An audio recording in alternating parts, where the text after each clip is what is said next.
মনে হয় যে আমরা যে ভারতবর্ষের মধ্যে একটা রাজ্যে বসবাস করছি, আমার তো মনে হয় যে এই পশ্চিমবঙ্গ রাজ্য আর ভারতবর্ষের মধ্যে নেই। যেভাবে মুখ্যমন্ত্রী পশ্চিমবঙ্গ রাজ্যটাকে একটা অন্য সেপারেটভাবে এন্টাইটি হিসেবে উনি যেভাবে ট্রিট করছেন, যে একটা দেশের যে কনস্টিটিউশন, যে গণতন্ত্র, তার 4টে পিলার, তার সবচাইতে যেটা অ্যাক্টিভ পিলার সেটা হলো সংবাদ মাধ্যম, যারা ওয়াচডগ হিসাবে কাজ করে। তাদের গলা টিপে দেওয়ার চেষ্টা হচ্ছে, তাদেরকে মারা হচ্ছে, তাদেরকে জেলে পুরে দেওয়া হচ্ছে, এবং কর্মরত অবস্থায় একজন সাংবাদিক, এটা মনে হয় পৃথিবীর ইতিহাসে বিরলতম ঘটনা, পৃথিবীর ইতিহাসে প্রথম ঘটনা যে কোনো সাংবাদিক যিনি সংবাদ সেই সময় পেশ করছিলেন, অন ডিউটি ছিলেন, তাকে সেইখান থেকে পুলিশ নিয়ে গিয়ে অ্যারেস্ট করলো। এর থেকে বড় লজ্জাজনক ঘটনা আমার মনে হয় পৃথিবীতে কোথাও হয়নি। পশ্চিমবঙ্গের মানুষকে আমি একটাই কথা বলবো যে রাজনীতি ভুলে যান। আমি বিজেপি করি, আপনি ভুলে যান, তৃণমূল ভুলে যান, আপনারা মানুষের পাশে এসে দাঁড়ান। সন্দেশখালীর মা বোনেদের যাদের সম্মান নিয়ে খেলা চলছে, বিধানসভায় এসে মুখ্যমন্ত্রী বলছেন যে শেখ শাহজাহান নির্দোষ, আমি ওর পাশে আছি। সেই দিনকে আমি ছিলাম, আমার লজ্জায় মাথা নিচু হয়ে গেছিল।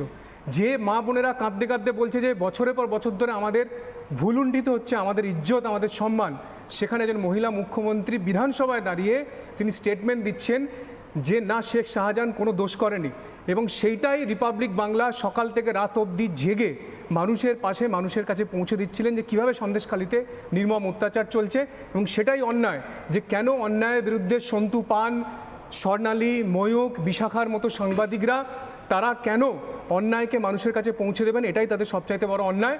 সেই জন্য একজন সাংবাদিককে গলা টিপে শেষ করার শেষ অস্ত্র মুখ্যমন্ত্রী এবং পুলিশ মন্ত্রী তিনি ব্যবহার করলেন। এবং এর জন্য আমি বারবার বলছি, আবার বলছি, প্রত্যেকটা মাধ্যমকে বলি, আমি রিপাবলিক বাংলা এসে বারবার একই কথা বলি যে আপনারা ভুলে যান আমরা রাজনীতি করছি।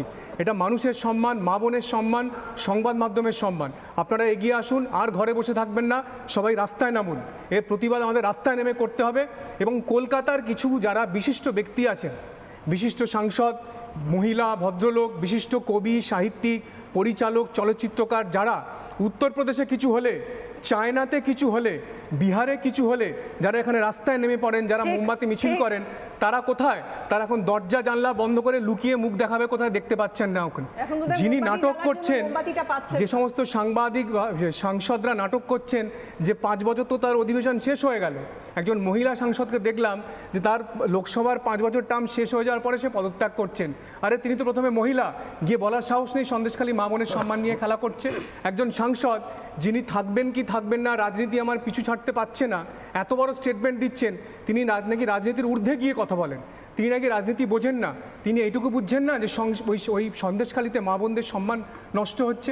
তিনি এইটুকু বোঝেন না যে সন্তু পান, তাকে বারবার ক্যামেরাতে নিয়ে গিয়ে কাভারেজ দিয়েছে, যাকে হিরো বানিয়েছে, তার জন্য একটা শব্দ তার মুখ দিয়ে বেরোয় না। সবচেয়ে বড় কথা হচ্ছে যারা জনপ্রতিনিধি, আপনি বলছিলেন সাংসদ, এলাকার সাংসদের অবস্থা আমরা দেখেছি। বসিরহাটের সাংসদ নুসরাত জাহান, যিনি একজন অভিনেত্রী, একজন শিল্পী, শুধুমাত্র ইংলিশে একটা ভালো মেসেজ ছেড়ে তিনি নিশ্চিন্তে বসেছিলেন এবং তার বিশ্বাস ছিল যে যারাই শাস্তি করেছে, অপরাধ করেছে, পুলিশ তাদের নিশ্চয়ই খুঁজে বার করবে। এই তো পুলিশের অবস্থা বিশাখা, তুমি তো নিজে দেখে এলে থানার বাইরে দাঁড়িয়ে। এই তো পুলিশ, এই তো পুলিশের অবস্থা, এই তো পুলিশের মেরুদণ্ড। সেই পুলিশ বিচার দেবে এই মানুষগুলোকে। এবং সব থেকে বড় কথা স্বর্ণালী, অদ্ভুত একটা উপলব্ধি হয়েছে গতকাল রাত থেকে আজ পর্যন্ত আমার, যে পুলিশের ওপর সন্দেশখালীর সাধারণ মানুষের কোনো আস্থা নেই, তাদের আস্থা রয়েছে রিপাবলিক বাংলার ওপর।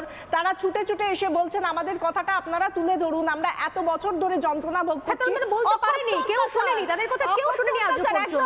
এবং সেই জায়গা থেকে যে পুলিশের ওপর কোনো ভরসা নেই, সেই পুলিশের আবার আমাদের ওপর ভরসা নেই, সেই জন্য তারা ভয়ের চোটে দরজা বন্ধ করে রাখে, সেই জন্য তারা আমাদের কথা শুনতে চায় না। আমাদের ওপর অকথ্য অত্যাচার কিভাবে করা যায় তার জন্য ষড়যন্ত্র করতে হয়। এই নিয়ে কথা বলবো, বিক্রম রয়েছেন আমাদের সঙ্গে। বিক্রম, আপনি একজন আইনজীবী, আমরা দেখতে পাচ্ছি যখন আমাদের লিগ্যাল টিম আসছে সেই সময় যে নৌকো করে ওই রাত্রিবেলা ফেরি পারাপার করবে, তাকে হুমকি দেওয়া হচ্ছে বলে সে নিজে বলছে দিদি আপনাদের জন্য উকিল আনবো, তার জন্য কি নিজের প্রাণটা দেব? আমাকে তো থানা থেকে ফোন করে বলছে যে আপনি যদি এখান থেকে আর মিডিয়ার লোকজনকে সাহায্য করার জন্য কাউকে নিয়ে যান তাহলে কাল আপনার লাশ পাওয়া যাবে। এটা কি করে থানা থেকে কোনো রকম ভাবে থ্রেট যেতে পারে? এটা থানা না এটা নরক? দেখুন, পশ্চিমবাংলাতে একটা ট্র্যাডিশন হয়ে গেছে যে অপরাধী তাকে পুলিশ ধরবে না, যে নিরপরাধ তাকে ধরবে। ক্রিমিনাল জুরিসপ্রুডেন্স তার ঠিক উল্টো কথা বলে। আপনি যদি সিরিজ ওয়াইজ দেখেন, আজকে সন্তু হয়েছে, এর আগে আপনার কৌস্তব বাগচি হয়েছে, তাকেও কিন্তু রাতারাতি অ্যারেস্ট করে ফেলা হলো। আমি বলছি আইনজীবী প্রতাপচন্দ্র দে তাকে 9 ঘন্টা 10 ঘন্টা ধরে জেরা করে যাচ্ছে একদম প্রত্যেকটা লোককে আপনি যদি দেখেন প্রত্যেকে কিন্তু নিরপরাধ, তাদের কোনো অপরাধ নেই, গায়ের জোরে পুলিশ অ্যারেস্ট করছে। এটা একটা কালচার এবং ট্র্যাডিশনের মধ্যে পড়ে গেছে এবং পশ্চিমবঙ্গ পুলিশ এটা করছে এবং পশ্চিমবঙ্গ পুলিশের বিশ্বাসযোগ্যতা আজকে নেই।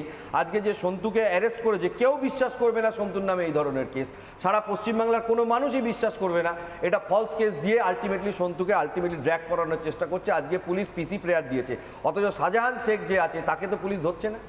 সে ইডিকে এনফোর্সমেন্ট ডিরেক্টরেটের সরকারি অফিসার, তাদেরকে মেরে চলে গেছে। যদি কলকাতা পুলিশ মার খেত বা ওয়েস্ট বেঙ্গল পুলিশ মার খেত চুপ করে বসে থাকতো?